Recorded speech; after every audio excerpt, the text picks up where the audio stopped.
అవ్వబడ్డావు. నీకు ఈశ్వరుడు ఎప్పుడు ఏమిచ్చాడో దానికి తృప్తి పడు. ఆ తృప్తికి కారణం ఉండక్కర్లేదు. ఆకలి సరిగ్గా లేదని వేల రూపాయల మందులు వేసుకుని ఏడుస్తున్న వాళ్ళు కోట్ల మంది ఉన్నారు. వేల పట్టున ఆకలిస్తోంది సంతోషించు.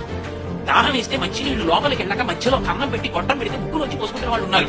గుడుక్కు నీళ్లు అయితే లోపలికి వెళ్తూనే సంతోషించు. రాత్రి తిని పడుకుంటే పొద్దునికి కడుపులో పోట్లు వచ్చి జీర్ణం అంతా ఏడుస్తున్న వాళ్ళు 1,00,000 మంది ఉన్నారు. తిన్నది గుండ్రాయి అయినా సరే తెల్లారేపటికి జీర్ణం అయిపోతుంది సంతోషించు. పడుకుంటే నిద్ర పట్టక చారుడు మాత్రం లేసి పడుకుంటున్న వాళ్ళు ఉన్నారు. సలగడా మీద చెయ్యి మీద పడుకుంటే నిద్ర పడుతుంది. పుస్తకం ఉంటే తప్ప మాట్లాడలేని వాళ్ళు ఉన్నారు. వేదికకి కూర్చొని మాట్లాడటం మొదలు పెడితే గంగా ప్రవాహంలో వస్తుంది సంతోషించు. ఈశ్వరుడి కారుణ్యం.